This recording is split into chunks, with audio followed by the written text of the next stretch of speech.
me talk to you. The biggest icon in wrestling. Yeah. Yeah.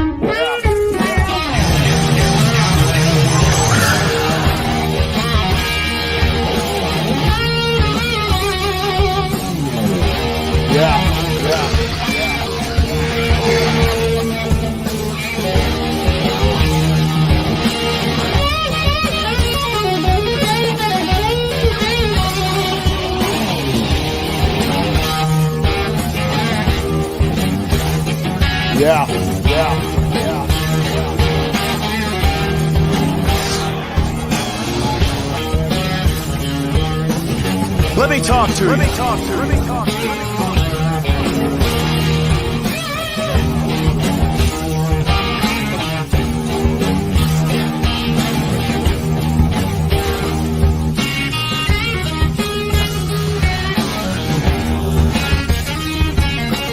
Yeah.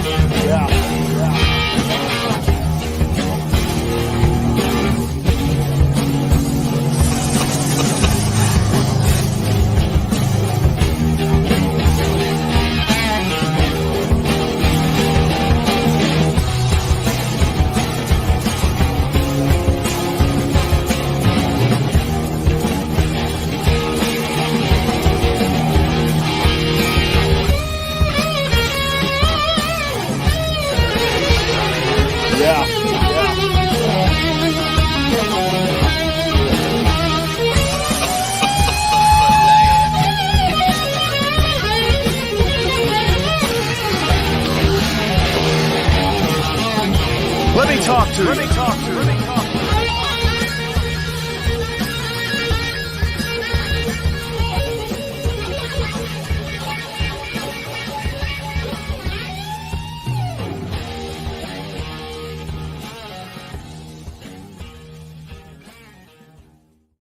Welcome once again every Wednesday night, 8 o'clock start. Let me talk to you, episode number 9. My name is Frankie Fresco. Everybody knows me as Fresco Music, along with my brother, D Trapio. What's up, bro? What's up, brother? Sorry about the long intro. I thought I had modified it, but I guess not. But I did go ahead and change the song. So we were getting hit a little bit with copyright, so I had to put the other song on there. But I'll work on it as well. Little slowly but surely, I'll work on it. But welcome, everybody, as you guys come in. It's going to be an exciting show. We're going to try to see if we could get the show maybe done within an hour and a half or maybe an hour. We'll see how it goes. But quick recap of what we're going to talk about. First, we're going to talk about NXT. After that, we're going to jump a little bit on the UFC side. There was some UFC fights that happened this weekend. We're just going to focus on one pretty much. Then we're going to talk about the Dolphins, recap what happened to them this weekend. Also, Hard Knocks. There is some rumors out there as well. We just got rumors that somebody was hosted today and was speaking with the Dolphins. And there's also we were showing a video of a Tua kind of like taking shots at everybody. He was fed up and he's like, yo, you know what? I'm gonna say what's in my mind and screw everybody else. I'm a Dolphin and nobody can change that. I don't care what people think about me. We're talking a little bit about the NBA, some guys returning, of course, from injury, and then at the end we'll talk a little bit about soccer to end the night. Of course, this is our last show before Christmas, so Merry Christmas to everybody who tunes in. I hope you guys have a very, very special Christmas with your friends and family.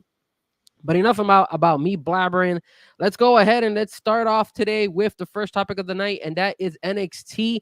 And it's going to carry on from last week. And last week, if you remember, we spoke about Ilya Dragunov getting hurt. And we finally saw the episode because all of NXT, the last 2 NXT shows are taped. So at first the rumor was that he was seriously injured, and then secondly after that they basically went ahead and said, hey, look, no, this is actually part of a storyline. So it was a little bit kind of controversial what we saw yesterday. Nick, talk to me, man. Did you get a chance to see what happened yesterday and how that injury actually occurred? First and foremost, happy holidays to everyone. And secondly, yeah, man, I saw the match and it was very entertaining as usual. You know, Dragunov is a good wrestler. You know me. That's probably my favorite NXT wrestler right now, aside from Trick. It looks so smooth, it looks so entertaining, and then out of nowhere, it's apparently Dragunov landed awkwardly, and for a second there, it looked pretty serious, you know. Um, Well, Obviously, let's show the people what you're talking about here. And here, it let me was make it it bigger. was a little, especially when the camera, there you go, that angle, and that girl's like speechless. I'm like, yo, I was speechless. Look at that, man. That did not look good. Um, Obviously, at first, like you said, everyone's reaction was, yo, what's going on? And then secondly, now everyone's finding out little by little that this is part of a storyline. Uh, I give my hats off to Dragunov for the acting. For me, it was pretty good. I'm not gonna lie to you. How about you, Fresco? What do you think? Well, first and foremost, let's kind of inform the fans and the people who coming in and are tuning in that obviously this is a storyline, and if you could see there, that's Rich Holland. If everybody remember, the Rich Holland was the same person that actually injured Big E back on SmackDown a couple of years ago. And I think it's been over a year now. And he broke his neck. Now the Big E situation was real. This is not supposedly real, but I don't know, man. I think overall, like, I mean, Dragunov did a very good job selling it, but I think he did a very little bit too good of a job because it looked really bad. It looked like something that was actually happening, and you could see his reaction. What you don't see on this video, and this is one of the reasons why we're able to kind of tell why this is actually part of a storyline, is once first and foremost he's in the ring. Usually the referee throws an X over the shoulder to say, hey, look, somebody's injured, we can't continue. And then second of all, if you continue watching the video, not this one in particular, but if you saw maybe some of the other videos online, or if you do catch a replay of NXT, they actually, when they take them in the what do you call that, in the Sure. little, in the stretcher, they put the tag back, the championship belt back on his actual waist. So that's how you could tell, and I'm gonna stop sharing it. That's how you could tell that he was actually, you know, selling it, and that's what they were doing. Now, this is what I wanted to talk about when it comes to this. Did NXT go a little bit too far? And let's go back a couple years ago. What ended up happening is this is not the first time WWE did this type of storyline. If you guys remember back in the day, Val Venus. Ooh, my bad. Something happened here. My bad. There it is. Val Venus, he actually was in a faction at the time, and let me pull it up because I don't recall exactly the name of the faction, but I could pull it up quickly. He was in a faction called the Right to Censor. There you go, Right to Censor, and he was part of it with this guy Steven Richards as well, and Ivory. What ended up happening is at this time, China was blowing up because China, as you could see, she was doing the Playboy. She was in the front of the Playboy. What ended up happening is they did a scene where Val Venus gets China and does a power bomb on a table, and China is seriously hurt. He pins her, wins, and then what ends up happening is you see China get stretched off. Now, keep in mind, guys, this was back in the day. We were a little. I mean, there was some type of controversy because when it comes to wrestling and injuries, things are very sensitive, especially after, unfortunately, the death of Owen Hart a couple years ago. So everybody's a little bit skeptical about these type of injuries. And as a matter of fact, in this particular storyline that they did, Jim Ross actually went backstage and complained and said, hey, look, they should have never done this. They should have gotten this out of here because this is not something that I approve of. But they used it. So my question to you, Nick, they've used it before. Jim Ross didn't like it. A couple of us are a little bit shell shocked with it. Did Shawn Michaels and his producers, did they make the right decision in actually making this a storyline, especially after Dragunov sold it? You could tell that, he was like holding, he was yelling like, oh, like that, and he had his hand all twitchy, like with, like when Tua had it like that. Like, I mean, do you think that's a good thing for NXT, or do you think they took it a little bit overboard? You want my honest opinion? I Yeah, mean, yeah, of course. um, I think they took a little bit overboard in my eyes, especially with you know connecting two and two together. And for me, as a hardcore wrestling fan, you would like to have the drama, you would like to have the great storyline, but you never desire anyone to go through some sort of freak accident or injury like that. So having to touch such a sensitive topic sometimes it can go either way. I mean, at the end of the day, I mean, maybe they kind of know an idea what they're doing, but it's keeping us on our toes, and I guess that's their objective. Or maybe they're trying to copy AEW with Roderick Strong. You don't know. Well, for me, I there's two things that I think about this whole NXT type of storyline. Number one, I agree with you. I don't think they should have done this. I think it went overboard. When it comes to these type of storylines of injuries, I don't approve of them because people do get injured in wrestling and people have lost lives and people have hurt themselves to the point where they've been paralyzed. Kind of like, I don't know if you remember, but D'Lo Brown, when he went ahead and he did that, I think it was a power bomb as well. I think it was Draz or something like that. I don't remember. I don't recall the name exactly of him, but he was the wrestler at the time, and he did not land correctly, hit his neck, and he ended up being paralyzed for life. So I don't approve of these type of storylines. And then second of all, I know WWE likes to go ahead and make these storylines as realistic as possible. You got the Usos with the whole situation of, the whole family.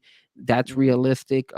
Cody Rhodes, the whole storyline, which is similar to, his father, Dusty Rhodes, all that stuff. But when it comes to something like this, I know they're kind of putting it two together with Rich Holland injuring Big E, but still it's not, I don't know. I mean, maybe they're planning to bring Big E, and maybe that's why they did the storyline. I know Ridge is going through a couple of issues right now because he was with the Brawling Brutes and then he left, and that's why he was in NXT. And he said, "Hey, look, I want to start fresh. I want to start all over. I want to get my opportunity again here in NXT and all that stuff." And then this happens.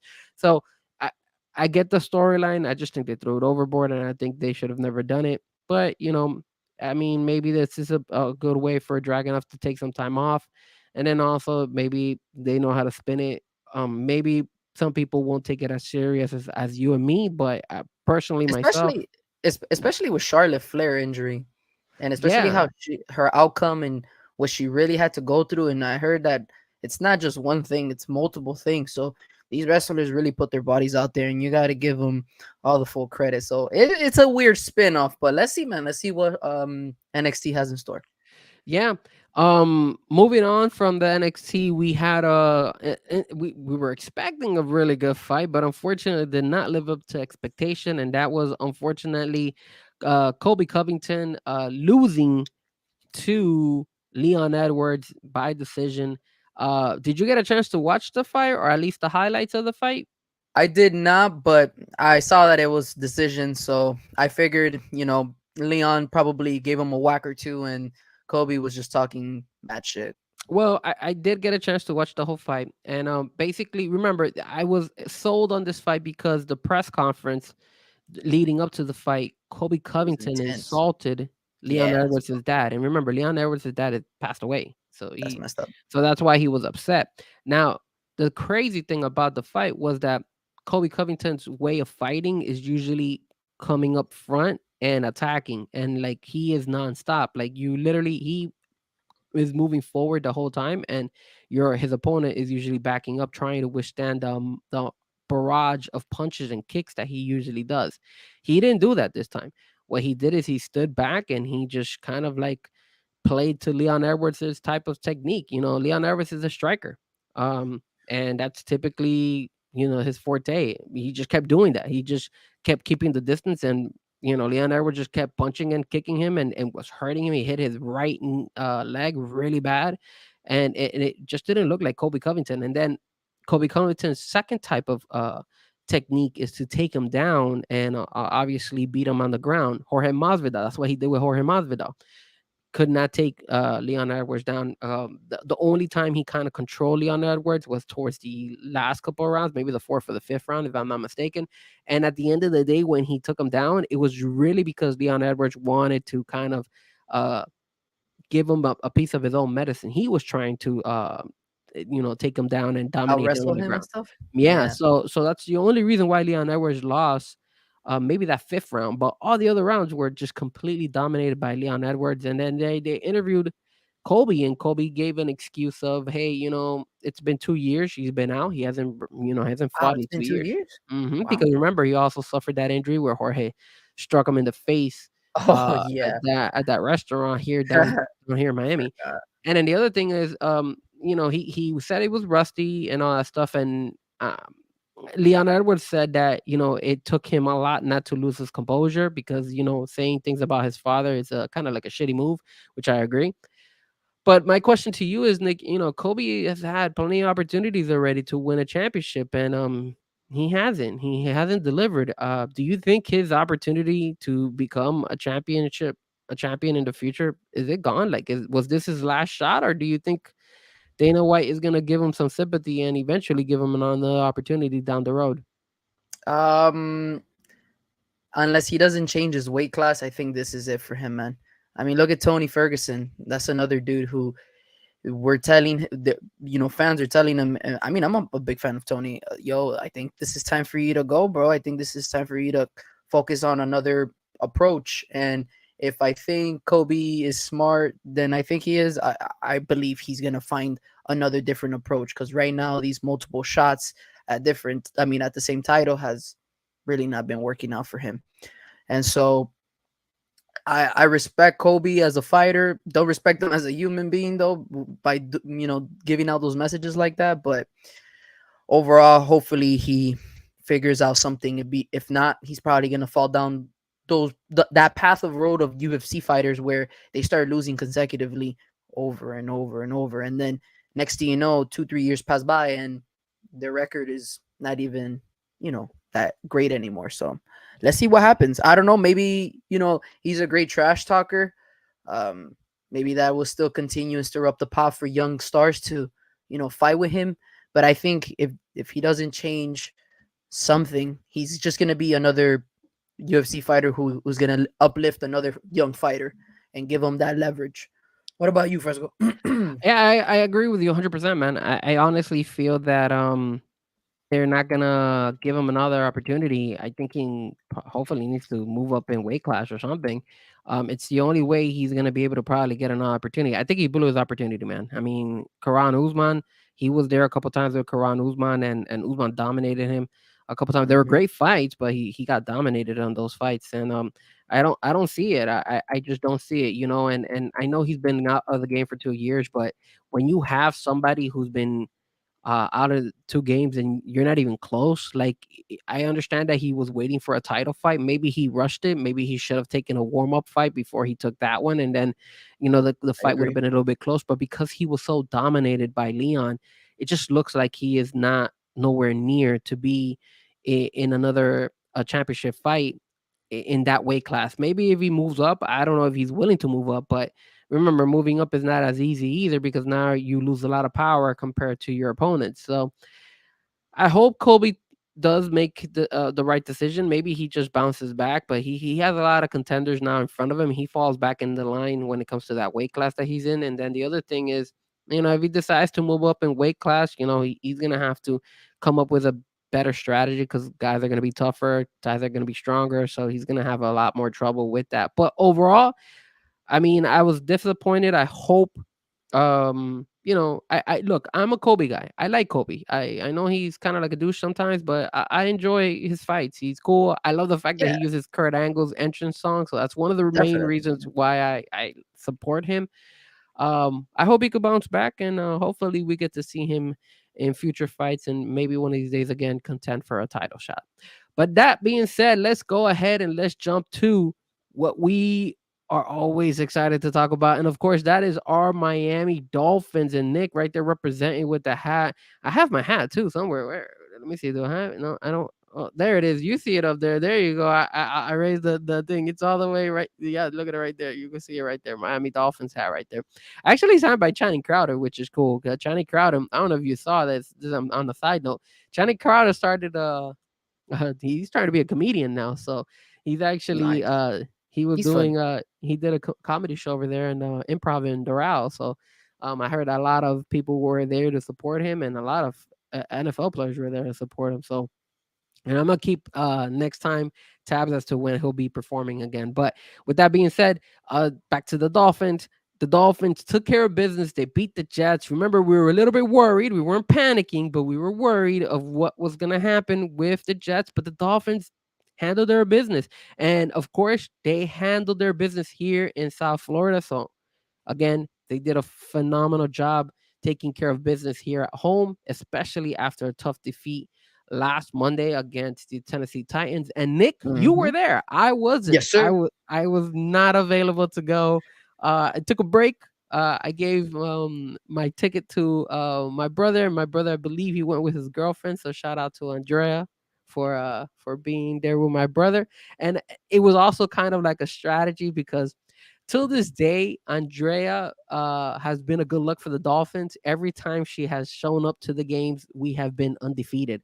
So I told my brother, you know what? I'm so afraid of what could happen. I'm not even gonna risk it. I'm just gonna give you the ticket. You can take her. I'll take a break. And she took it, and bro, like amazing, right? Great job by Andrea, I guess, giving us that good luck with the Dolphins, right? Yeah, man. Shout out to my beautiful girlfriend Andrea. Um, a little bit background story. I've taken her to before the third game. I took her to two games. The first game was against the Carolina Panthers. It was our first ever game. Watching it together, and it was very special. So we won that game 34-13. Then the following year, I had the opportunity to take her to a preseason game against the Philadelphia Eagles, and we defeated the Philadelphia Eagles 48-13. And then it just continues, man. It just continues. Andrea comes to a third game, and funny enough, 30-0. So special shout out to my beautiful girlfriend. It was I appreciate you giving me the ticket. Of Obviously, course. sometimes we have to change things up, and it was great. The atmosphere was awesome. The weather was beautiful. It was Yeah, nice and I thought it warm, was but gonna it was rain. breezy. I Yeah. thought it was gonna rain too. I really thought so, but nothing, man. It was it was a great overall experience with the game. And you know what? As always, we are always trying to show you guys some live footage of what Yes, we sir. saw while we're there. So this, I'm gonna go ahead and share it. Let's go ahead and let me see. Can you guys see that? Yeah. Okay. So let me go ahead and make this larger. And let's backtrack this one. And now tell me, Nick, this one is it looks like it was an interception. So do you recall what exactly this play was? Yeah, so behind center was Trevor Simeon, as you know, in the first quarter. Pretty much, I believe it's the second or third play of the game. Zach Sealer, pretty much sacks Zach Wilson, and then on to make it a little bit of cherry on top, Bradley Chubb comes out of nowhere and whacks him. So apparently that caused him, unfortunately, to give him some sort of concussion symptoms. So this was Trevor Simeon in the behind center, and he was going to the whiteout that's on gonna be on your lower left screen. This guy? I believe that's Wilson. But from there, Brandon. By the way, shout out to Brandon Jones, man. Played really well on safety today. He really recognized the coverage, and the guy Trevor Simeon just swanged it up there. To be honest with you, and Brandon was there at the right place at the right time, and he caught it, and it was a good play. All right. So let's check it out. Let's take a look at how it went. Oh man. That was his first interception. Wow. Look at that. He took it back quite ways. And look at that And it was crowd. and it was pretty clutch because at that series, I think the Jets were moving the chains pretty well, and then they got caught with a false start, so I kind of backed them up. So they had to, change up the play because I think they were like 3rd and 6 or something like that, and then they had caught in a false start. By the way, the O line for the Jets did not play well at all, very poorly. Bradley Chubb and Zach Sealer and all those boys, they came to eat. They feasted, bro. So it was Did you see how bad he threw that? yeah, yeah. Look where he Jesus Christ. So let me see if I can You pause see it. how I told you? He just threw it up Yeah, there, bro. he like look at where he's at, and then look I at where think that's Garrett Brandon. Wilson. Yeah, and look where Brandon Jones is. Like he threw it like what, like at least maybe 7 feet away from where the receiver is. That's the terrible. the thing the thing is though, if you look closely, the O line in the background, they're just swan. You see all the white shirts. There's no green shirts because all the Jets are on the floor. Yeah, I see them. I see them back there. They all got knocked out. Like damn, Yeah, man. man, it was pretty. That Becton kid got dominated by Bradley Chubb. It was pretty bad. Yeah, no, I saw that. It looks He pretty had three bad. sacks, 3 sacks, and a forced fumble and a forced recovery. So Bradley Chubb, special shout out to him. Every penny's counting right now with that guy. All right, and then the second video we got here to show you guys. Talk to me, Nick. What is this one? This one was what? What It happened in was this one? just pretty much at this point of the game. Tua was already out of the game. We brought in our boy Mike White, Okay. and it was just Mike White behind center and just pretty much giving a zone run to Devon Achan. If you look at it from that side, it's going to be on the right. So you're going to see how he breaks the tackle and pretty much gain yardage to get the first down. And by then, it's already, I believe I zoomed into the scoreboard. It was 30-0 already. So this was like in the late Right. third quarter, early fourth quarter. Let's play it out. Let's see what happened here. Teron Armstead played a phenomenal game, by the way. Oh, there he is. There's the Von Chain. Woo! Nice That run. boy's fast, man. Boy's fast. Nice run by Achan. Oh, and you You zoomed see- in. Very nice. Ah, damn. You know what we should do? We should start zooming into the videos After the play. after Okay. the play. Yeah, it's not a bad idea. That I actually enjoyed that. That was really And good. by the way, disregard the fans. There were a bunch of fans out there. A lot more than Jeff fans. It was insane. There were no Jeff fans whatsoever. Wow. It was all Dolphins country out there. It was very, very, very nice and encouraging to see that a lot of our fans are really supporting this journey.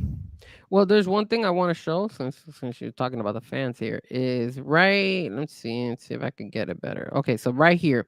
So typically around this whole section is where you usually have the visiting team's fans. These are all usually Jets fans, and if you look here, there's barely any. I don't see All anybody. you see is teal.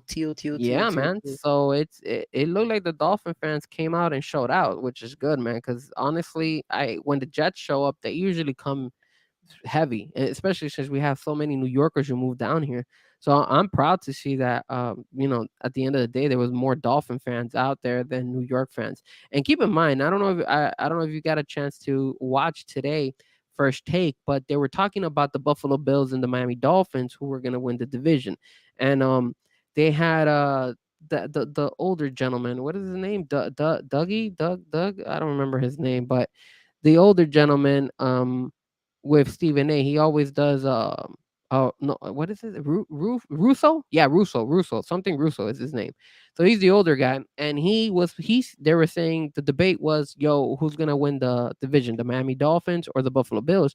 And one of the things that he said was obviously Buffalo Bills, because he was saying that Buffalo's playing better. But what he said is that even though it's in Miami, that it's not gonna be a home field advantage because the majority of the fans that go out there are usually for the visiting team. And I was like, what the hell is this guy talking about? And he actually said that Bills Mafia was going to show out. And I know Bills Mafia does come out everywhere, but for him to come and say that, I mean, he's never been down here in Miami. He's never been to the games. He's just, blowing up smoke, man. So I kind of felt like, yo, man, just go screw yourself by saying that. I hope I want every Dolphin fan out there to go ahead and show out.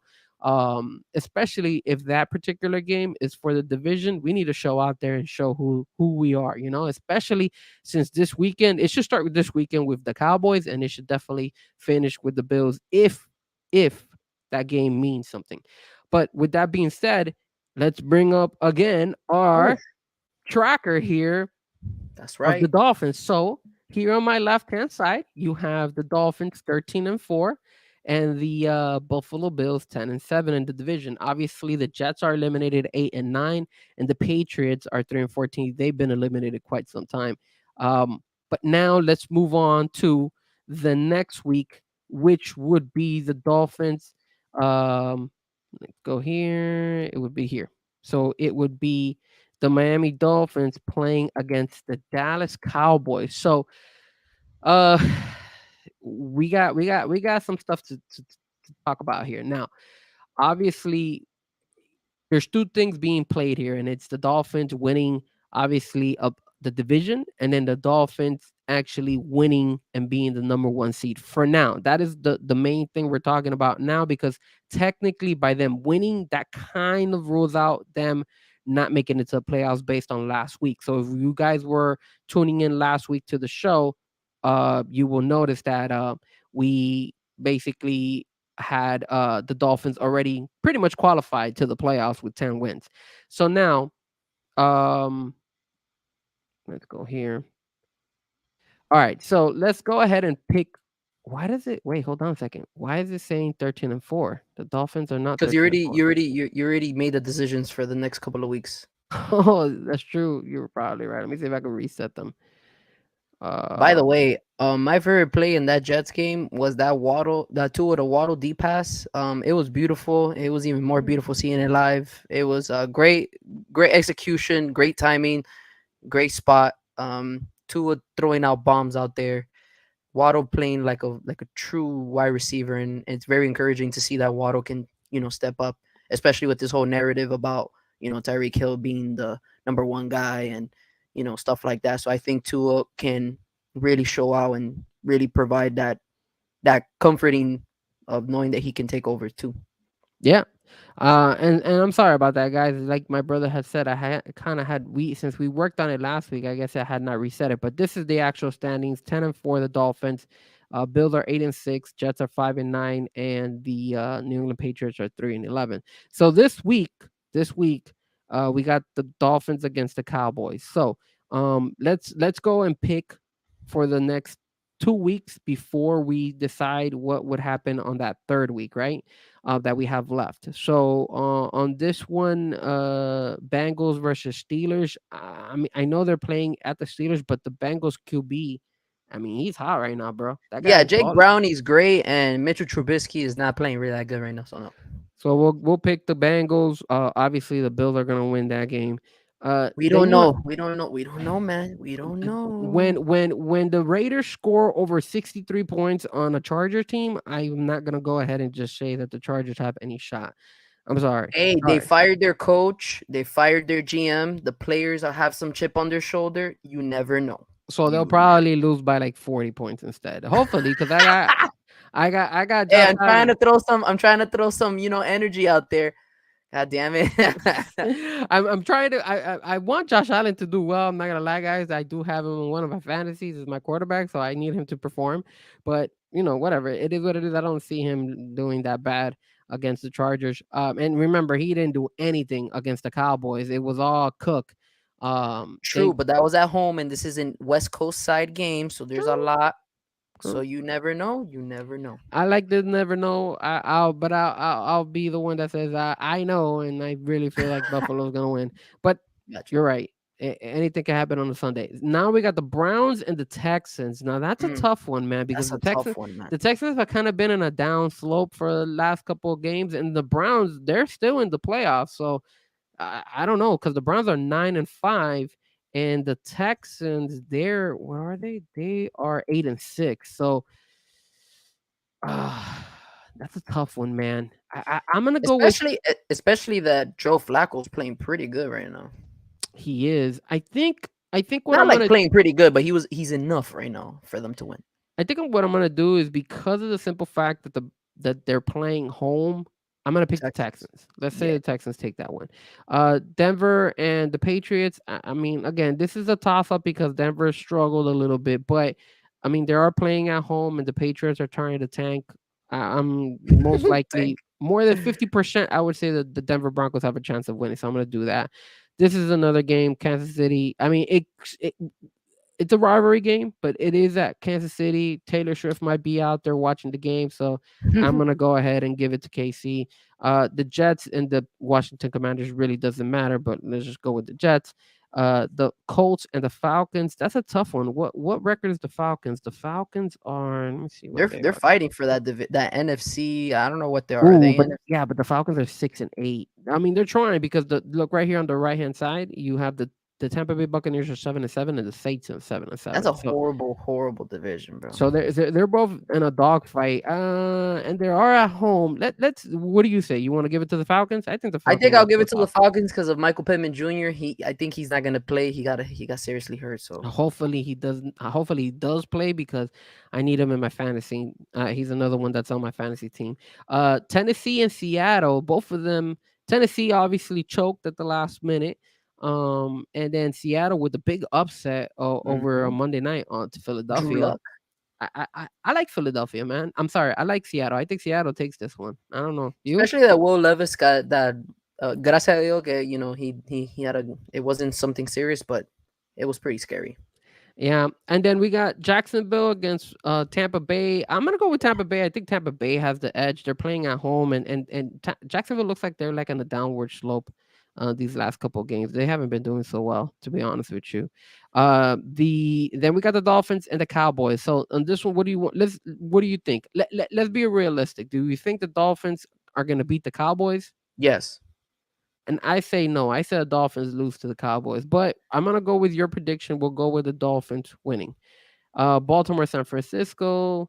Let's go The through these. secondary of the Cowboys is very depleted right now, and you just saw how Buffalo ran all over the defense. So I think we can do the same thing.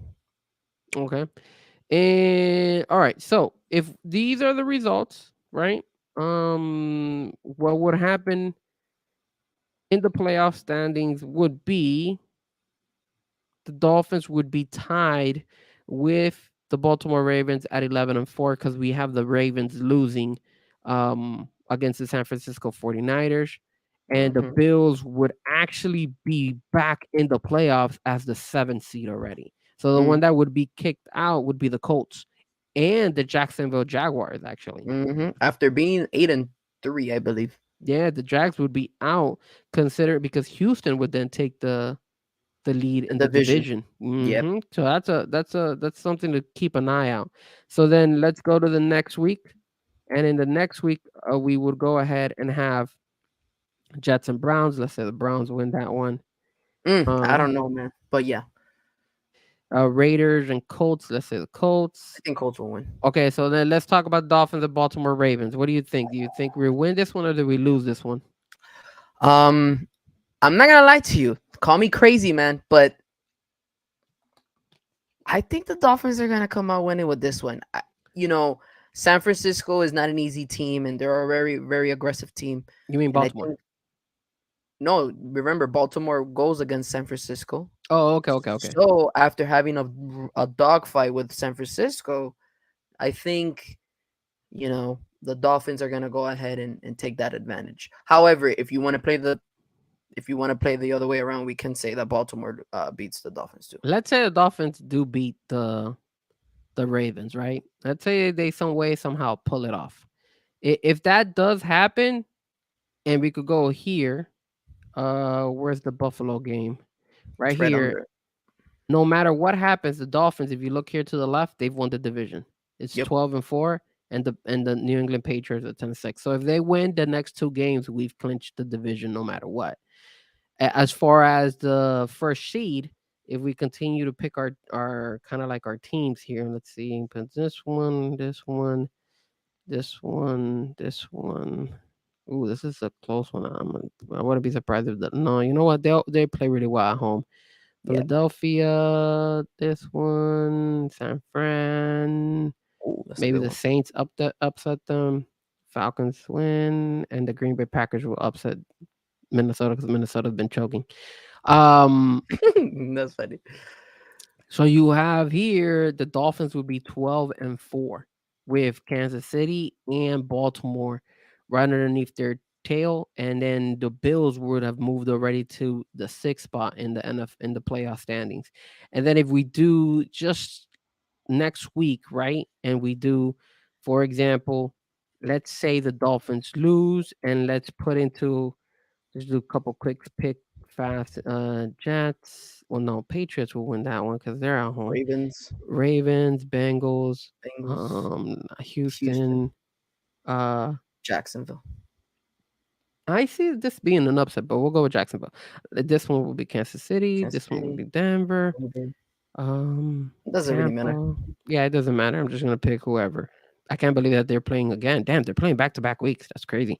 Um, Green Watch out with Bay. the Lions, bro. That's gonna be a sneaky NFC team. Yeah. That's my dark horse. So if we do that, right now, this is with the Dolphins losing, then the Dolphins will now be Number 2. number 2, correct? And the Dolphins would be facing the Browns. The Denver Broncos. No, I'm sorry, you're absolutely right. Yeah, the Denver Broncos. Give them another 50 piece. That would be pretty good if we were to face them in that. If the Dolphins are some way somehow, if they lose against the Buffalo Bills and they lose against the Baltimore Ravens and they only beat the Cowboys, let's say, right? Mm-hmm. Then the playoffs We'll be at Buffalo. Wow. yeah, there it is. Oh, I didn't know. I can't. This is actually giving us the wild card scenario. That's pretty cool. So yeah, the Dolphins would be number 5 seed and will go up against Buffalo, and Ah, Baltimore would be the number 1 seed because they're not playing here. Yeah. so are you saying we got to take another trip to Cleveland and drive our asses over to Buffalo? Is that I what you're would- trying to say, sir? I maybe it's destiny that God wants us to go against Buffalo, but yeah, that would be the case if we some way somehow lose 2 out of the next 3 games. Yeah, that's kind of where we're gonna be at. Now when it comes to I mean, do you believe the Dolphins have a shot in beating the Cowboys? yes, but I don't think they're gonna do it. I think it's gonna be a lot closer. The Cowboys are gonna be. I'm gonna look, man. I don't want to jinx the Dolphins, so I'm gonna say the Cowboys beat them. That's the only reason I'm going. I want to go ahead. It's really a 50-50 because you don't know what Cowboy team we're gonna get. I know the Cowboys struggle at home, but I mean away. But now you have a situation where the Cowboys are pissed off because they got their asses spanked by the Bills. So now you have to figure out, hey, what team are we gonna get? And is Tyreek Hill gonna play for the Dolphins? Is the Dolphins gonna be ready to deal with CeeDee Lamb. CeeDee Lamb is a dark horse. Jalen Ramsey. Remember what DeAndre Hopkins did to us. So that is little things like that not scare me, but that's the reason why I don't see like favorable for the Dolphins. I kind of see it 50-50. It could go either way. And this game is gonna depend on turnovers. If the Dolphins could get turnovers, Dolphins will win. If Cowboys get turnovers, I think the Cowboys are gonna win. Okay. What about the Ravens? What do you think about the Ravens? They lost their rookie running back that was giving them a spark. So It sucks that they got that, and no doubt, yes, I see that we could lose the next 2 games. If we beat Buffalo, we get a home game. Absolutely. If just to kind of piggyback on what and that New England game against Buffalo, watch out. because Watch out. if we lose, let's say if we lose we lose to the Cowboys, right? And we lose to Baltimore, but we beat the Bills, we would be the number 3 seed. So we would have a home game and we would have to be going up against the Denver Broncos. So at least we would have a home game for that, and we will be ahead of Houston and the Browns and the Bengals. So maybe there's a chance that we might get a home if Damn, so maybe the Bengals. You're telling me if Buffalo That wins Buffalo the game. next two games and then they lose against us, they're not even in the playoffs? That's crazy. Based on On the decisions that we put. based on the decisions that we put, yes, exactly. So because- who I know a lot of it sucks, but who is it that we got to be rooting for now? Like when it comes to like other teams, because I don't even want to see Buffalo in the playoffs. How about that? So who do we got to root for Buffalo not to even make it to the playoffs? Well, Buffalo, if Buffalo is out here, Tennessee, right? We're gonna have to need the Denver Broncos because the Broncos beat Buffalo, right? So they have the tiebreaker on that. I believe we need well let me look at something. Hold on a second. I think the Bengals also have Buffalo Bills. and Jaguars. Remember, I think Jaguars also beat the Bills too. Hold on. I'm gonna tell you right now because we gotta look and see who they played and who they didn't.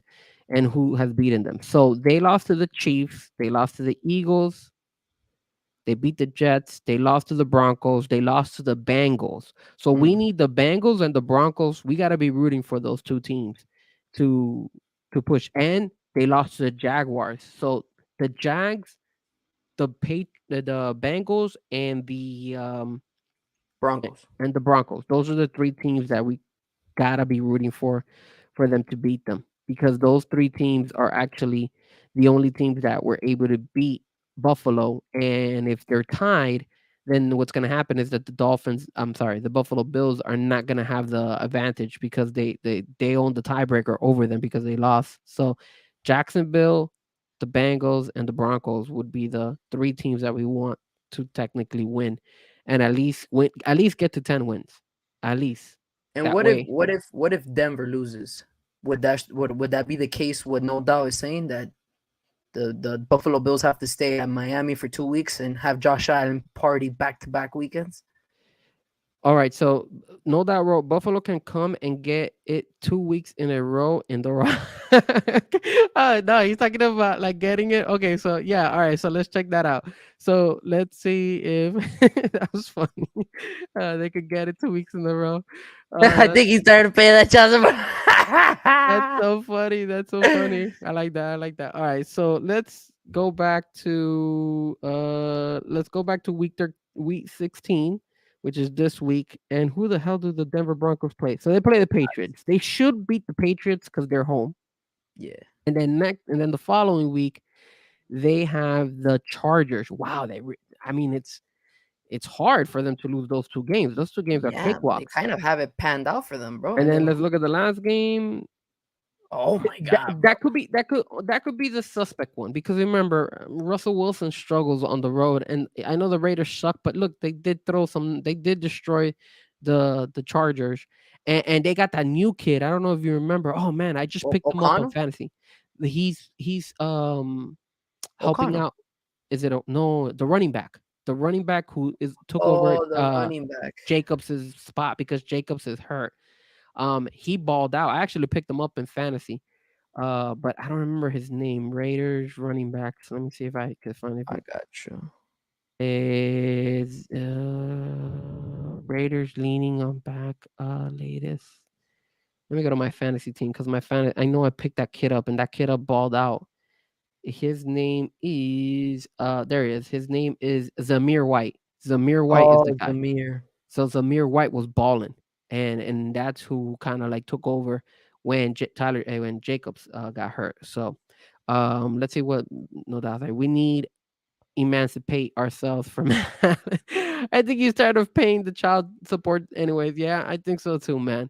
But yeah, that's kind of like where we stand when it comes to the Dolphins and their playoff hope. So for this week, what we need to cheer for is we need to cheer for the Dolphins, obviously, to win.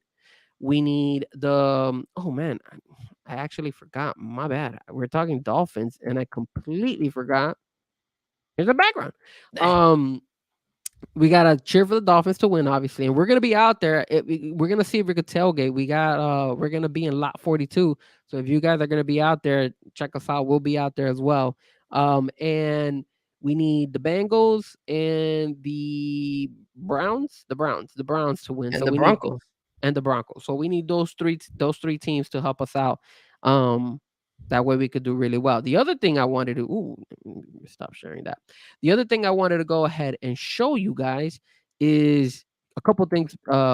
Before I show you what I wanted to show you, we have breaking news. Obviously, the news is that the Miami Dolphins brought in Ndamukong Suh to come check out the team. So, what do you think about the Dolphins bringing in Ndamukong Suh? If we can land him, that's a big splash. I mean, I still think he's a good rotational player. I mean, I don't know if you saw Pierre Paul. He got waived, so I guess that didn't work out. And Melvin, what's his name? Melvin Ingram. Melvin Ingram, yeah. He really had limited snap count, so I don't even think I barely saw him play. So I think having Sue would be great, just cheap though. I heard that at the beginning of the season he wanted some money that's kind of a little bit out of his reach, especially at the part of his career. But if we can land someone big like him, I think that's just extra, reinforcements, and it's always good to have that. So now check this out. Tua was on the podium today, and he was a little bit upset. He was a little bit irate. He kind of he had a couple of chips on the shoulder. And yes, we do need Chris Brooks back from IR, because if they don't take him off of IR, they won't be able to bring him back. So No, but he's back. He's back. He actually participated. If I'm not mistaken, today, he was. Yeah, I think in practice he was limited. He actually was full today. He was full. oh, Injury nice. report. I Yeah. do know that Tyreek Hill did not practice today. So No, Tyreek Hill, Devon Achane, Teron Armstead, Xavier Howard, Robert Hunt, Raheem Mostert, and Liam Michael. Oh no, Liam Michael Berg was limited, but those were the guys who didn't. And Austin Jackson. My apologies. all right, so let's do this. Let's show Tua. Hopefully we don't get copyrighted, but I gotta play the sound. I'm sorry, but I gotta play a little bit the sound, because he was he was pissed, man. He was pissed, and look what he says, man. So check this out, guys. Let's go ahead. Everyone wants to make this about me, about Tyreek. Like, please keep pushing it to Tyreek. Like, make it about Tyreek. I understand that my platform and who I am in this league as a quarterback makes me, if you want, polarizing, whether I'm the best, whether I'm the worst. Like, I could care less. Like, So as you can tell, Salty Tua, and I'm gonna baby. stop it, because Salty we, Tua. I maybe by stopping it, it won't hit us for the copyright. But what I could do is, what we could do probably. Let's see, because I don't want to.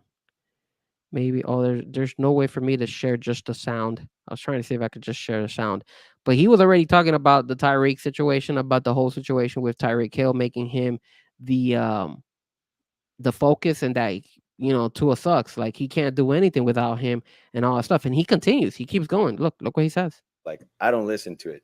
This is my bearer of bad news. And Nolan, I hate to say it. I hate to say that, but that's my bearer of bad news. If anyone has something if anyone has something bad to say about me, but at the end of the day, like, I really don't care. But if she does share it with me, I mean, I keep receipts. We all have. Oh, he's saying that he's Tua, keeping baby. receipts. Oh, keep them receipts, Tua. Keep them, baby. We got this Sunday, baby. We got Well, you, man. We got you, Tua. Well, T. remember, a lot of people have been saying that Tua Stupid. is a spot thrower. I have said that. He even took shots on some of us, on the YouTubers. Like, he goes and he says, "Look, I know you guys are on YouTube are saying this, and all these guys out there." And granted, the whole spot thrower is something that I've always vouched and said that he does do, but that doesn't mean he's a bad quarterback. I've always said that we just need to make sure that every piece is there for him in order for him to be successful.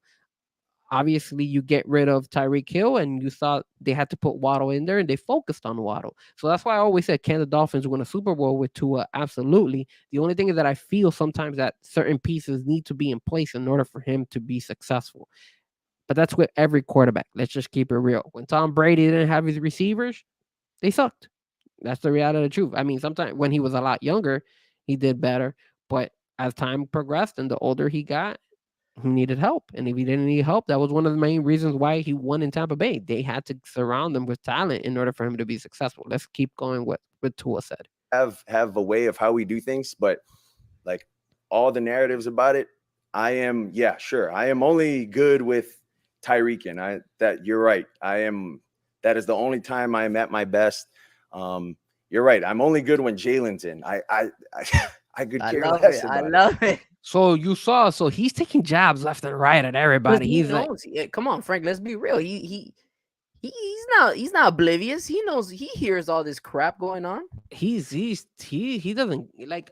Everybody says that he's not into social media and that he kind of keeps low and all that stuff, but I think there's no way you could just sugarcoat it and be like, "Nah, I'm not gonna hear the stuff that they talk about me." I have to.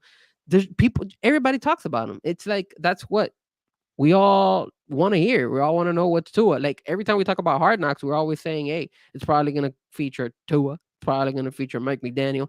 Like, it's always gonna feature this guy." And rightfully so. He's the QB. Like, it comes with the territory. Let's just keep it real. I can't knock him, and he has to understand that at the end of the day, he's the center of attention. He is the reason the Miami Dolphins haven't had a quarterback this good since Dan Marino.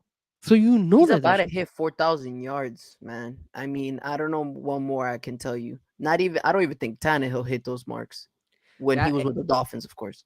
That's why he's the second best quarterback that the Miami Dolphins has ever had. Like he's Yep. definitely been better than Greasy. Let's see what else he says. Like, sure, if Jalen and those guys aren't out, like I'm only as good as Raheem Mostert allows me to be. Like that's what the narrative needs to be, and we're able to win games, and we're able to go where we want to go as a team.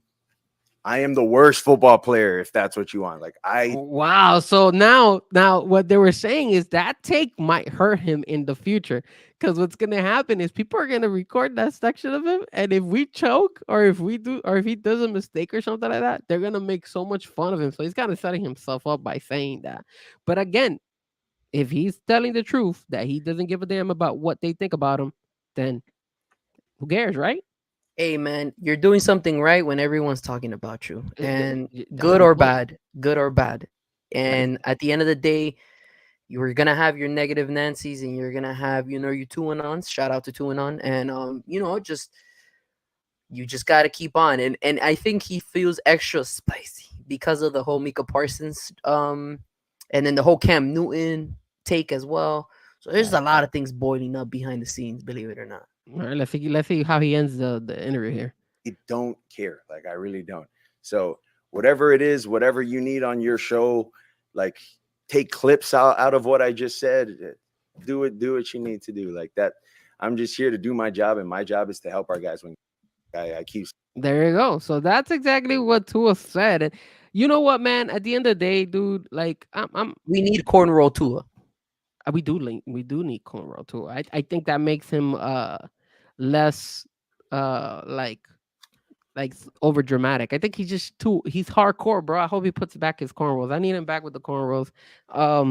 But we gotta see, man. I like the fact that he did say this stuff. As long as he knows that it might come back and haunt him and he can handle it, good for him. Let him handle it. Yeah, Sure, Rich. salty Look, Tua, look what baby. No Doubt wrote. Rich Eisen Salty will Tua. have a new salty to a bit. Yeah, of course, because Rich Eisen hates him. I don't understand why. But yeah, that's what happened. Nah, Rich Eisen actually loves Tua. He does. Oh, what? That's why he has salty Tua segments. And then I like when he puts one of the snippet audios. He puts, I don't know about you, but that sounds like money to me. So And- nah, Rich Eisen's a huge Tua guy. I think he believes in Tua and the Dolphins overall. Yeah. The other thing we wanted to talk about is, of course, Hard Knocks. If you guys, yeah, Eisen does love him, bro. The other thing was Hard Knocks. If you guys were able to get a quick recap of Hard Knocks, it was a different show. It's always good to see the show when the Dolphins have won. And one of the things that actually they started the show was with the teacher who teaches the kids in first grade. So she made her way over Wow, to Hard Knocks. She got to Hard Knocks. Yeah, Insane. so she was on there, and she's in Pinecrest. So she's like that school's like right around where I live, because I'm not that far away from Pinecrest. So it was cool that Hard Knocks came all the way down to Pinecrest to record that school. And everybody knows her. She actually teaches, I believe it's either first graders or second grade. No, first grade or kindergarten. But she's teaching them about, the Dolphins. And what's up, Chad? Chad coming in as well. What up? Thank you for tuning in. What's up? She actually teaches like everything when it comes to like the wins that the Dolphins have, the Tyreek Hill, how many yards does he have, how much he has left. I think she said somewhere around maybe like 450 or something like that. It's left, and we got 3 games. So I definitely feel like Tyreek might play against the Cowboys, because if he's able to average, if he has 451, I think it was 451. So if you do a calculator, you got 3 games left with 451. How many does he need per game? If it's like 451 divided by 3, 160 something. so he would need somewhere around a little bit over 150 yards per game, which is doable. Now, again, this is during the season. I don't know if we count the playoffs as well, but We don't. we'll see. And then after that, they kind of went into focusing on Zach Sealer, and I think the reason they did that was because Zach Sealer had the interception in the Tennessee game, and he was able to run it for the touchdown and everything. So they concentrated on Zach Sealer and the relationship that he has with Wilkins. And the cool thing about Zach Sealer, which was interesting, was the fact that, and this is the part I liked, was that when he first started, he was undrafted, so he had to be. Oh no, actually, I think he was drafted in the 7th round, if I'm not mistaken. So it's towards the end, and what ended up happening, he wasn't sure. I think it was it Baltimore? I don't remember, guys. If you remember Baltimore, I don't know if you guys tuned in. Yeah, I believe it was Baltimore who was. I think he was on the practice squad of Baltimore, and then he got dropped. So what ended up happening is that when they interview him and they asking him about, what he did with his wife, and shout out to his wife, because his wife is actually pregnant. She's I don't know how many months, but she did mention it on the show that she was pregnant. What ended up happening was they would actually go and they would they rented out a trailer. So they had a or they bought a trailer, and they would literally live off of a trailer because they weren't sure how far they would or how long they would stay with that team. Yes, it was actually the Baltimore Ravens. Actually, you got that right. Yeah, So he got selected on the 7th round, round two. I mean, pick 238. there you 28. go. So what they did was they kind of do the storyline where she and him are living in a trailer, a nice, not I guess not a trailer, right? Like a nice RV is what they're living in, and a really really big nice RV, and it's they would hang out and all that stuff because you didn't know how like if he was gonna be in the team or not, and he would have to drive like it was like a 47 or 37 minute drive from the where they were staying at to where he would have to go and practice with Baltimore and all that stuff. So he did that, and then when they came down to Miami, that's eventually they settled down and everything. But they had the RV for a while, and they were just they were doing their thing, and it was interesting the way they did that, and they showed the relationship with him and Christian Wilkins, and it was really nice.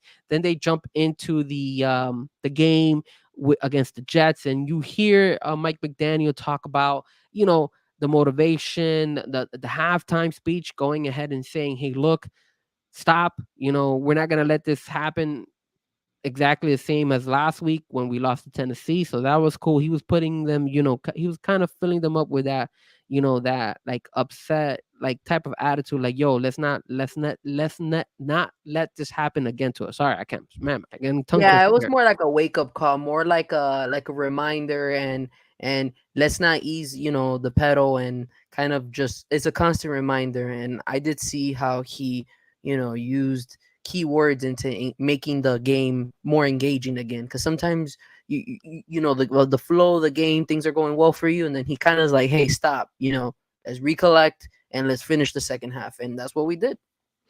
Yeah, man. And then the other thing, and I do have a clip I could show this. I'm not gonna play the audio because I don't want to get copyrighted, but I do.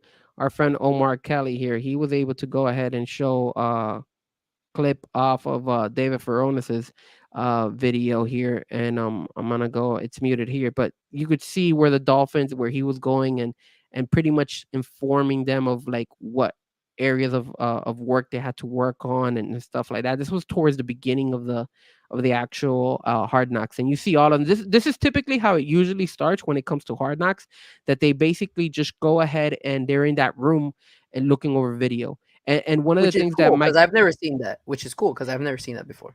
yeah, and they're all there. They're all, that's when Mike McDaniel is telling them, everything they need to hear and everything they need to learn. And he's showing here, look, like at this part of the episode, he was saying DeAndre Hopkins just basically dogged the cornerback right there. I think that was Jalen Ramsey who he dogged, or Xavier Howard, one of the two. And he was just dogging him. So he was saying, let's make sure that we don't allow another receiver to do that. So this is the area, and this also at the beginnings, Mike McDaniel, he typically does it, but he was looking at video at 4 o'clock in the morning, just already at work, looking at how he can improve the team, how he can improve any mistakes, and the man is just, he's just riding and telling them, motivating them no matter what. So that's the cool part when it comes to the Hard Knocks. You get to see Mike McDaniel interact with the rest of the players, which is pretty cool. So and that's Great one episode. thing. I think that's really fun. I think that's really cool that they do that. And then obviously once the end of the game happens, we end up getting again the teacher kind of ended the show and telling everybody, hey, the Dolphins won, and the Dolphins, handled business. So At the end of the day, that was pretty much a quick recap of Hard Knocks. Excited that they were able to go ahead and include the teacher. I don't remember her name, but very. Is it how many episodes do we have left? Because this is what episode 6. I think they have two more left. The no, three more left. I think they're gonna go all the way into the Buffalo game. So you'll probably see the Cowboys, the Baltimore Ravens, and then the Cowboys. I'm sorry, and then the Buffalo Bills. You're milking the Dolphins, I see. Yeah, so this is episode 5, and you have three more, so that would be all the way to episode 8. So that would be the last couple of things we wanted to talk about. Of course, we wanted to talk a little bit about the Miami Heat. The Miami Heat are welcoming back our boys who were injured, and that was Tyler Hero and Bam Adebayo. I wanted to ask you quick thing about Bam and about Tyler Hero. Now that they're back, what do you think? Who's gonna eventually have to sit on the bench, because those guys are gonna be the ones on the court? So who do you think is gonna be now sitting on the bench during the crucial moments of the game? I mean, typically you would think the rookie Jaime would lose minutes, but based on yesterday's game, I mean, he lost a couple of minutes, but it wasn't nothing too major. It was pretty, a little bit discouraging that we were playing so well against the Wolves, but we couldn't come through and finish the game. But I mean, they are playing right now, and they're up 98-80 against Orlando Magic, so at least they're winning today. And that's the thing. Miami's always so Up they and can down. compete. They can compete. But I've noticed that sometimes they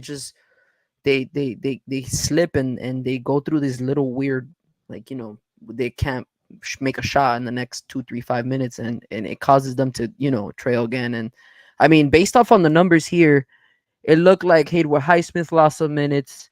It looked like Duncan Robinson lost some minutes, and so did Caleb Martin. The people who still had a couple of minutes, Jay Rich, he still had 26 minutes. Jaime Jaquez had 30 minutes still, so he was still an active player.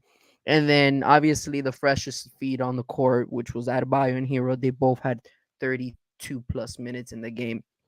But right now, on the game that's going on right now, the ones who are actually balling right now is Tyler Hero. He has 25 points, and Bam Adebayo Tyler has Hero played 15. phenomenal. I think Tyler Hero played really well yesterday, and based off on the statistics right now, it's looking like, it's wow. It's been a blowout. It's crazy. I mean, this is the thing about basketball sometimes, and just sports in general. You just don't know where you're gonna get. I mean, look at Bam Adebayo right now. He's playing pretty well. 7 for 14, 16 points. Hero with 25. Hayward Highsmith with 14.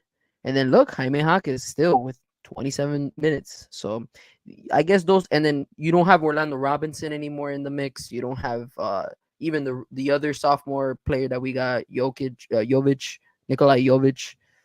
So yeah, those guys are balling. Caleb Martin is a little bit down. He only has 5 points, and Kyle Lowry, of course, always sucking. He only has 3 points. But I mean, look, Kyle Lowry, we don't need you to drop 30, but just keep the momentum going, and hopefully it continues. I mean, right now, they're the 7th seed in the Miami Heat right now. I mean, in front of them, they're tied with 6 against Cleveland. They're 1 game behind New York with 1. They're beating the Orlando Magic currently, who's in the 4th seed. So that'll probably jump them back to the 5th seed. So right now, it's still too early to tell, but I like what I'm seeing. Hopefully, now that this team is completely back together, obviously because Bam lost. I mean, he had missed, I think, 7 games, and Tyler Hero had missed more than, I think, 10. So this is good that everyone's back. What about you, Frank? What do you think? How do you feel about the Miami Heat? And do you think this is going to be, another, either it's going to be a downfall, or do you feel like this is going to be something that the Heat are going to, pick up the pace and kind of finish strong before the All-Star game? Well, shout out to Jimmy Butler. He had that game-winning shot the other day, and that was fun to see that. And one thing that I did notice is that the Lakers, if you look at their record after the in-season tournament, they've lost like 3 or 4 games in a row. So maybe it wasn't such a good thing for the Lakers to go in that run and win that tournament, because now they're burned out, while the Miami Heat were able to recover and were able to go ahead and proceed with getting, their guys healthier. And I think the Miami Heat have a really good shot. I've always said the Miami Heat is always going to be a contending team as long as they have Tyler Hero healthy, because he brings a lot of offense to the game. But I will say this: can they compete against Milwaukee? Can they compete against Boston? Only time will tell. I know they take it to another level in the playoffs, but they need to at least not fall in that play-in tournament or that play-in playoff thing, because they're gonna get burned out. They at least need to, as long as they finish out of that play-in, I'll be fine. And then maybe they could finish maybe third or fourth in the seedings, and then that would help them. But overall, I think Bam has taken, his game to another level, and I've always said that Bam is a great player, but never a Mhm. superstar. But if he's able to do what he needs to do and take over, especially now that he's back from that injury, I don't see why the Miami Heat can't make a run and at least challenge. And you never know what could happen with Milwaukee. It's probably not the easiest to beat him, but Dame Lillard, he doesn't look like the same Dame Lillard. I mean, he has his moments, but eh, again, it's their first season together. So if there's any season that you could possibly beat them, it would be this season, because they're just getting used to each other. So we'll see. And then obviously, Boston is always contending team. But I think that the Miami Heat are going to do a good job. I just think they just need to play hard and finish in the top four. If they could finish somewhere in the top four, I'm happy. I think they have any shot like any other team out there, to beat and make it back to the NBA Finals like they did last year. So, What about the Donovan Mitchell rumors? what rumors? Tell me about it. So there's rumor has it that Donovan Mitchell's not really too invested in the Cleveland Cavaliers, and it seems like he doesn't want to be there even by next year. So it seems like this might be his last year at the Cleveland Cavaliers. So he took note of that. I mean, what do you think? You think they'll wait for that and go through another saga and kind of like have a question mark, or do you feel like the Miami Heat should get a little aggressive and kind of get someone before the trade line? I think if he's available this season, go for him, man. I mean, Donovan Mitchell he's a superstar in my eyes. Maybe he's not doing so well this season. I'm not too sure, but who wants to be in Cleveland, man? Cleveland sucks. Like I've been to Cleveland a whole bunch of times and it's terrible. And the Miami Heat, I keep saying the Dolphins, the Miami Heat and Cleveland have the same record, 15-12. So it's not like there's a big gap between the two. The two teams are still contending for a playoff spots. So I would take them. If I have to give up Tyler Hero, hell yeah. Tyler, look, man, I like you and everything, but Tyler, Ooh. I can't trust you. You haven't shown me that you can stay healthy throughout the whole season. I mean, you just came off another injury, so Donovan Mitchell or DeMar DeRozan? No, I prefer Donovan Mitchell. DeRozan is a good player, but I would rather hold off on trying to get DeRozan maybe in the off season and see if maybe we could be, maybe we don't have to give up that much to get him. But I prefer Donovan Mitchell. I've always liked Donovan Mitchell. He reminds me of a D Wade. That's how I've always looked at Donovan Mitchell. And again, I think he's way better than Tyler Hero. I would give up Tyler Hero all day for him. So I wouldn't give up Bam. But it depends how much they would be asking for him. So Makes sense. well, the last thing we wanted to talk about before we end the show is, of course, some soccer. And when we talk about soccer, we're going to be talking a little bit about the EPL. We're going to be talking a little bit about the La Liga. We got some heavy hitters going on. Shout out to Chelsea. We finally got our shit together. We actually went ahead and I believe, didn't we played against Newcastle in that cup. What is the name of that I'll cup? tell you right now, sir. I'll tell you right It's now. I don't know if it's the FA Cup, but I can double check. check it for me, but I know we went ahead against Newcastle and we tied 1-1 and we beat them in penalties and we moved on. That happened yesterday because I saw some of the game. I wasn't able to catch all of it because I was working, but definitely I saw that they were Yeah. So Everton quarterfinals was Everton versus Fulham, and Fulham beat them in penalties. Another team, Middlesbrough versus Port Vale. They Middlesbrough won 3-0, and then Chelsea with the shootout against Newcastle 1-1, won in penalties. And then I shout out to the goalkeeper for Chelsea, playing mind tricks out there, man, telling one guy, yo, hit this way, and he went the other way. That reminds me of the Argentinian soccer player Davu. So that was pretty impressive. I like it. I like it. And then when it comes to the EPL standings, yes, we still got Arsenal as number one. They are up there with 39 points. Liverpool is right under tail. Liverpool is, I believe, with 38 points, and so in Aston Villa. Aston Villa coming strong. You know, Dabo Martinez, he's playing out there, man. He's helping them win. Impressive season by that Argentinian goalkeeper. I thought he was only good in Argentina, but now he's actually making it. He's making it happen. He's making it happen over there. Yeah. And then Man City, obviously having a little bit of a kind of like a letdown. Well, not a letdown, but they're kind of lazy their asses off since they won everything last season. And then Tottenham in fifth, Newcastle in sixth, Man U there, the frauds of Man U. West Ham, Brighton, and then Chelsea's right there. And then obviously my other team that I am always rooting for, Everton, is there, number 16. Everton still there. They had 1-4. So Everton finally was getting some wins. They've been stepping it up. I'm proud of Everton, and I hope to see, hopefully, Everton stay out of regulation and keep competing. And I hope to see eventually Chelsea make its way up. I don't think they're going to eventually be able to reach one of those top 6 spots, but I definitely feel that they should finish at least like in 7th or 8th. I think they're way better than those frauds of Man U, and I think they're way better than West Ham. They shouldn't be. I mean, Newcastle's a tough team, but look at that. When we play serious and when we handle our job, we're able to compete with them. They're not bad, but Chelsea's not a bad team. It's just a matter of just us just getting our shit together. That's the problem. I mean, when you got to spend almost $1 billion and be done in 10th place, there's a problem there, sir. I know Chad is happy. He loves his Arsenal out there, and yes, they beat Brighton 2-0. Of course. I mean, Gabriel Jesus with the goal, and your boy Kyle Havertz with the goal. Oh wow, sir. Oh wow. Again, I always said to everybody who is a Chelsea fan, I always said I hated the fact that we gave him up. I really felt that he is a very talented soccer player. He did more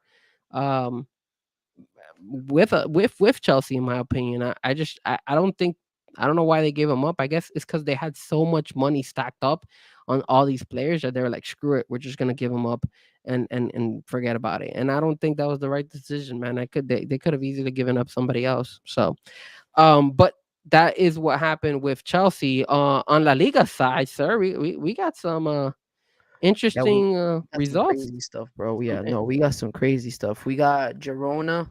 I like to call them the Leicester City of La Liga. They're kicking butt, man. I mean, they just beat, if I'm not mistaken, they just beat Alaves 3-0 on Monday. And then the week before that, they had an impressive win against Barcelona 4-2. They have a young star. His name is, if I'm not mistaken, Artem Dovbek. He's a 26-year-old Ukraine, has 10 goals and 4 assists in 16 matches. So that's been a great bulk of, their offense. So right now, Girona's looking pretty high. Obviously, Real Madrid is right behind them with 42 points right now in second place. Unfortunately, though, Real Madrid is getting hit hard with injuries, especially on the defensive side.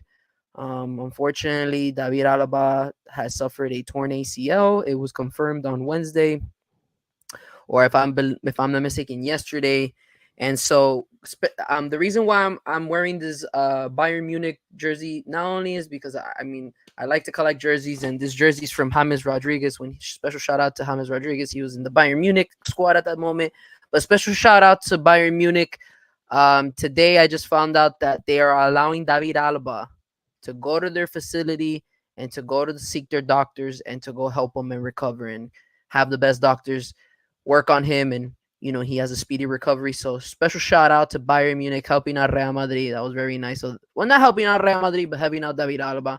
So that shows you the loyalty that Bayern Munich has for David Alaba. So that was pretty cool. But overall, right now, big games coming up in the next couple of weeks. If we have here Real Betis versus Girona, we have Atletico Madrid versus Sevilla, and then following that, you just have a couple of good games coming up too. Getafe versus Rayo Vallecano, and Real Sociedad versus Alavas. So you have a couple of good games coming up in the next couple of days. But like I said, Real Madrid is still creeping. It's crazy that Girona's only lost was at home against Real Madrid. So we just got to continue working on that. And the season's still too early. We still got 20 plus games to go. So only time will tell. But for now, it looks good. And La Liga, as usual, it's looking pretty tight between the top 3 teams, or 4 actually. Yeah, and just to give you guys a quick update as far as some of the EPL games that are going on this weekend, we have a heavy hit game between Liverpool and Arsenal. So number 1 and number 2 are playing on Saturday. That should be a really, really good game. We also got Everton, my team, one of my second favorite team. They're going up against Tottenham, so hopefully we could pull out that win. West Ham and Man U will be playing as well, so that should be an interesting game. Yeah, that's a good game. And actually tomorrow we're actually going to have Brighton versus Crystal Palace. Real Madrid plays tomorrow as well, if I'm not mistaken. You know who else plays on Friday? Shout out to Fluminense. Let's go Fluminense, beating that Man City ass for the FIFA World Cup semifinal, baby. Let's go. On Sunday, some of the games on Sunday, you got Wolves. They're playing against Chelsea, and then on Monday, let me see if they have anything going on. No, it's Christmas, so on Monday there's nobody playing because of Christmas. So Tuesday you got a bunch. You got a bunch on Tuesday though. Let me see. Let me take a look because we actually have a cool app that kind of gives us the feedback of everything. Yeah, we got Aston Villa versus Man U on Tuesday. That's a good game. Burnley versus Liverpool, Sheffield United versus Luton, Bournemouth versus Fulham, and Newcastle versus Nottingham Forest. I don't like Nottingham Forest, bro, because Nottingham Forest screwed me over last time. And you can't forget Al Nasir versus Al Ittihad at 1 p.m. Yeah, you could say that. You could say that. So, sir, it's literally 5th place versus 2nd place. Let's go. You're like the only person watching that league. Just saying. You're like the only one. I mean, I watch the highlights here and there, but Liverpool, let's see what chat wrote. Liverpool B Arsenal is the big one of the weekend for sure. Yeah, man, that's a hell of a game, man. 1 against 2. It's gonna be a good ass game. Who you got on that one? Ooh, okay, so are they playing in let me see, hold on. Are they playing in Liverpool or are they playing in Arsenal's hometown? Let's see. They're playing in they're playing in Anfield, sir. They're playing at Anfield. I'm calling it right now. Luis Diaz, minute 42, sir. Luis Diaz by Mo Salah's assist. I love Arsenal, but I got a special shout out to my boy Luis Diaz. You know, I like Liverpool because of Luis Diaz. Unbeaten in 19 home games, by the way. Oof, that's tough, man. That's tough. Hey, Arsenal's gonna have to come strong. I don't know, man. I'm gonna go with you. I'm gonna say Liverpool beats them. Actually, you know what? No, I'll do this. I'll give Arsenal credit where credit is given. I'll say they tie. I say they end up 2-2. I like that. That's what I think. I don't think Arsenal or Liverpool will win, but I don't think they'll lose either. I think it'll end in a draw. The last thing we wanted to talk about, guys, before we end the show is there was actual information found out. I found this out just a couple hours ago, and I had sent it to my brother, and it's the fact that the United States, there was breaking news earlier today, and it's an interesting topic. So the United States Federation has denied MLS's request to withdraw their first teams from the U.S. Open Cup. So let me inform you what was going on here. So apparently the MLS teams were telling that they didn't want to do the U.S. Cup with their first teams. They were saying, screw that crap. We don't want to do that crap.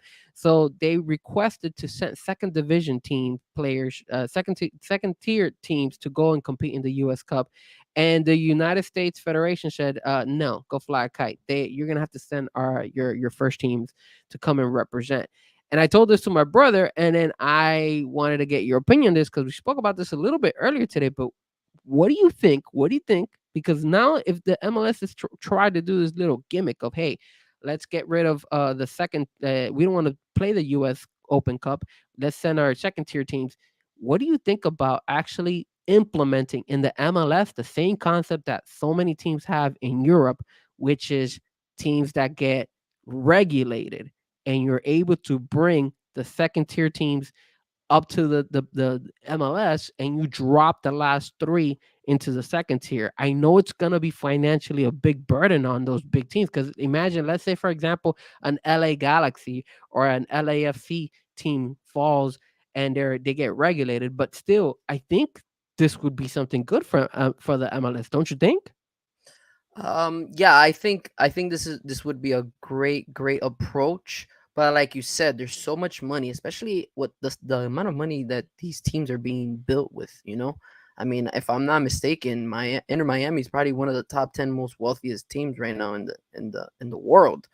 So it's like, it's insane how, if any of these teams fall down to those spots and get regulated and start facing second tier division opponents, it's gonna definitely hurt their income. But at the same time, don't let it happen. Don't, like, you just don't want a team to be like, okay, we didn't do enough, so whatever, we finished last. You get me? So it's like, nah, man, we need teams to kind of feel the pressure and put in every game. Because look at EPL and all these other games in the league, where even the last couple of games for these teams who are in the regulation zone, they're fighting for their life because they want to stay up. They want to stay up top. So I think that would be a great approach. However, it would take some more time. I think they would need to add 2 more teams in the mix, or 3 more teams, actually. I think I'll feel more comfortable if there were 18 teams before we can go ahead and move on to that. So check this out. I will give you this. This is where the final standings of the MLS on the eastern side this past year. And the last 2 teams were Toronto and Inter Miami on the East Coast, and on the western side it was Colorado and LA Galaxy. So look at these 2. So okay, if you don't want to regulate 3 teams, you could regulate 2, which would be one from the west and one from the east, and you would say Colorado would be bounced out and Toronto would be bounced out. I mean, it would also give more reason to bring heavy hitters like Lionel Messi and these guys to play in those last games. There would be a significance, because you don't want to go ahead and lose out in having Messi play in Division 2 than play in Division 1 for MLS. I mean, I like the idea. I think they should implement it as quickly as possible. Let's see what No Doubt says. No Doubt says, don't suck. I agree. I mean, at the end of the day, I mean, look at the last couple of games that Inter Miami, you thought Messi played, but what if you think Messi would have not played if he would have gotten regulated?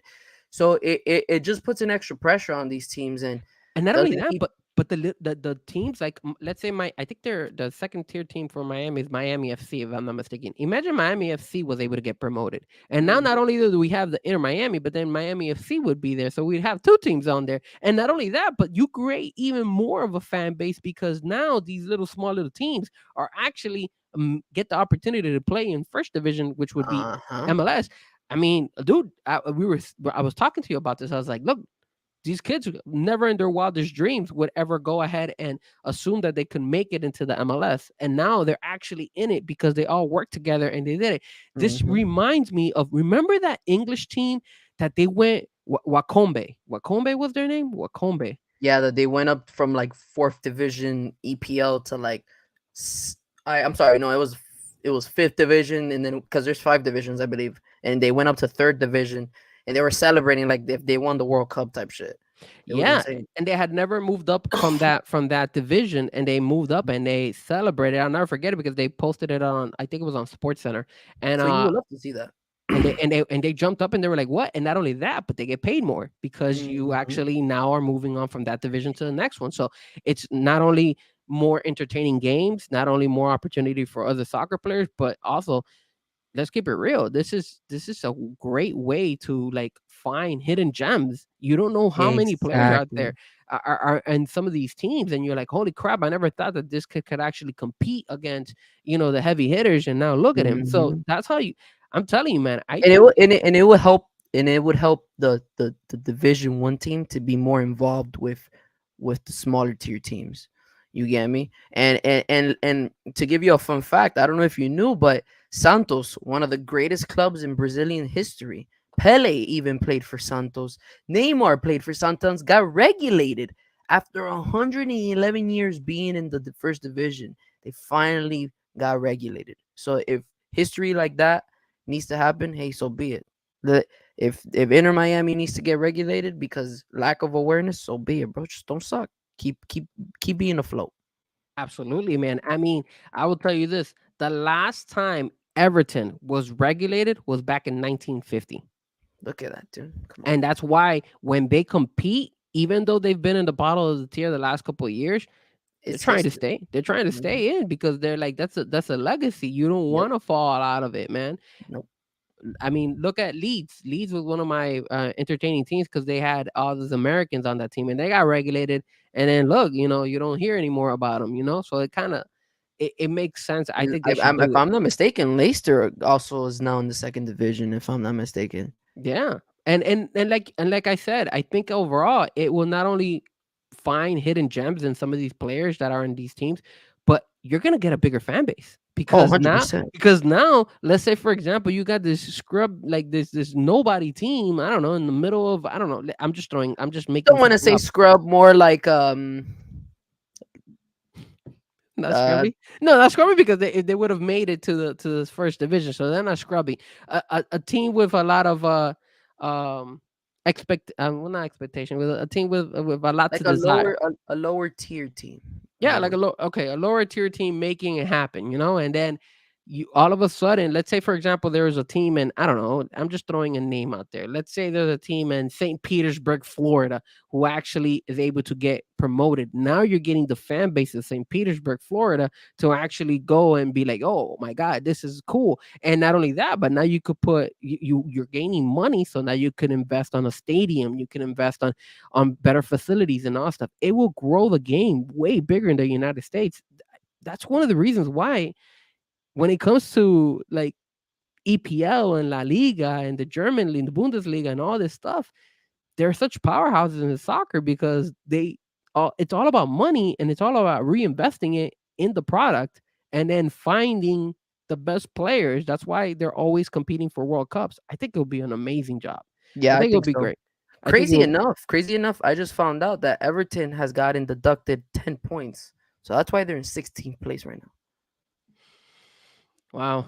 Crazy, I right? I just know that they the last couple of years have been a little bit rough for us. Ever since Ray Charleston dipped, ever since he left, it was never we were in it when James Rodriguez was in Everton for a while, but then after that we kind of just Yeah, I remember we had Allen, we had um when Antelochi dipped, that's when yeah, when Everton kind Antelope of went dipped, it kind of went down it because then went this guy came up and kind of ruined everything too.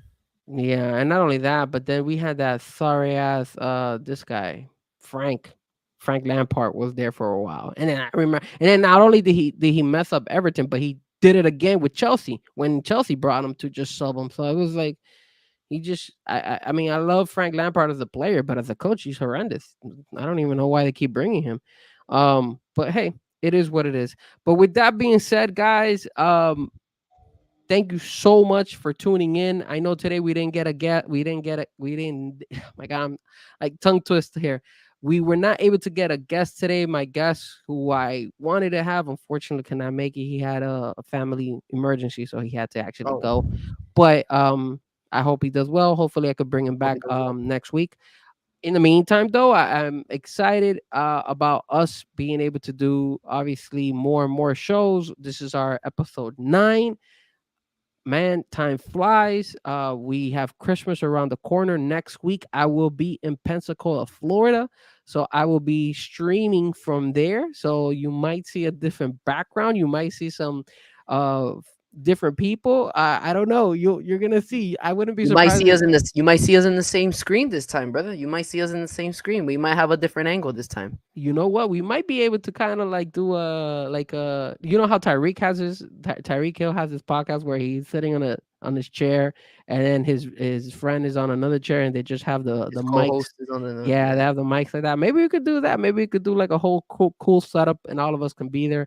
I don't know. I know my brother's gonna be up there as well. I'm gonna be up there for a while, for like about 10 days. So you'll probably see me doing the Square Circle Digest show as well up there.